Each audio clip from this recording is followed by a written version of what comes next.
7 ஆண்டுகள் சிறையில் இருந்த எங்கள் தாத்தன் கர்ம வீரர் கிங் மேக்கர், எங்கள் தாத்தன் கர்ம வீரர் காமராஜருக்கு பாட்டு இல்ல. இந்திரா காந்திக்கு முன்னாடி ஒரு தலைவன் தமிழன் கால் மேல கால் போட்டு உட்கார்ந்தாங்க, அது எங்க தாத்தா காமராஜர் மட்டும்தான். 7 வருஷம் ஜெயிலு, பாட்டு இல்ல.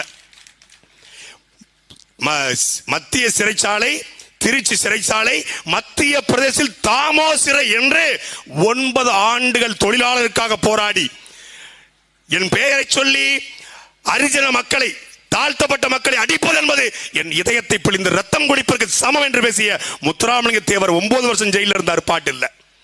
காவா காலா லாவியா என்ற 2 கப்பலை வாங்கி வெள்ளைக்காரனை ஓட ஓட விரட்டி அடிச்ச வாவு சிதம்பரம் 6 வருஷம் பாட்டு இல்ல. 53 நாள் பாளையங்கோட்டை ஜெயில இருந்து போட்டு பாளையம் கோட்டை சிறையினில்லே பாம்புகள் பள்ளிகள் நடுவினிலே அஞ்சாமல் இருந்தது யாரு? அவர்தான் தலைவர்.